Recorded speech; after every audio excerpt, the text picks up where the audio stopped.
చంద్రబాబు అంటే గుర్తొచ్చేది మహిళా సాధికారత. ఎత్ర నార్యస్తు పూజ్యంతే రమంతే తత్ర దేవత. ఎక్కడైతే స్త్రీలు పూజించబడతారో, గౌరవించబడతారో అక్కడ దేవతలు నివసిస్తారనేది మన నానుడి.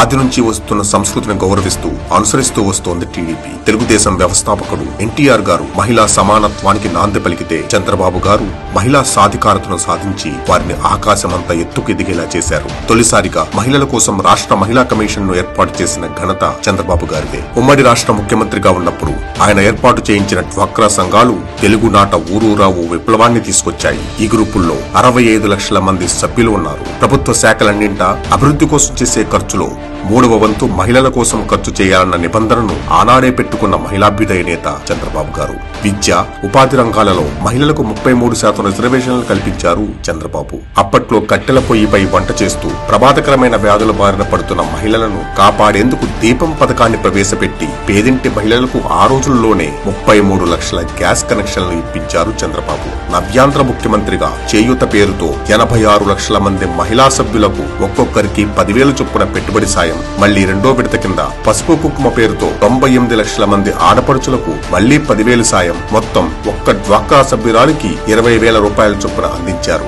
ఆంధ్రప్రదేశ్ మహిళా సాధికారత సంస్థను ఏర్పాటు చేసి మహిళల అభివృద్ధి కోసం స్త్రీనిధిని ఏర్పాటు చేశారు. మాతా శిశు మరణాలు తగ్గించే దిశగా తల్లి బిడ్డల సంక్షేమానికి అన్న అమృతహస్తం, గిరిగోరు ముద్దలు, పోషకాహార బుట్టలు, ప్రభుత్వ ఆసుపత్రుల్లో స్కానింగ్ పరీక్షలు, తల్లి బిడ్డ express, NTR baby kit, Balamrutham ఇలా ఎన్నెన్నో పథకాలు, సామూహిక శ్రీమంతాలు, అన్నప్రాసన వంటి కార్యక్రమాలను నిర్వహించి మాతా శిశు సంరక్షణపై అవగాహన కలిగించారు. 35 ఏళ్లు దాటిన మహిళలకు మాస్టర్ హెల్త్ చెకప్ పేరిట 11 రకాల ఉచిత వైద్య పరీక్షలు చేయించారు. వివిధ శాఖల్లో పనిచేస్తున్న ప్రభుత్వ మహిళా ఉద్యోగులకు పిల్లల సంరక్షణ సెలవులను 60 రోజులకు పెంచింది చంద్రన్న సర్కారు. రాష్ట్రంలో పేదల కోసం లక్షల కొద్ది ఇళ్లను కట్టించి వాటిని మహిళల పేరిట ఇవ్వడం జరిగింది. బడికొస్తా పథకం ద్వారా చదువుకుంటున్న పేద బాలికలకు 5.63 లక్షల సైకిళ్లు పంపిణీ చేశారు. పేద కుటుంబాల్లోని ఆడపిల్లల వివాహానికి సాయంగా ఎస్టీలకు గిరిపుత్రిక కళ్యాణ పథకం కింద, ఎస్సీలకు, బీసీలకు చంద్రన్న పెళ్లి కానుక కింద, ముస్లింలకు దుల్హన్ పథకం కింద ఆర్థిక సాయాన్ని అందించారు. పేదింటి మహిళలకు పండుగ రోజు ఆనందాన్ని అందించేందుకు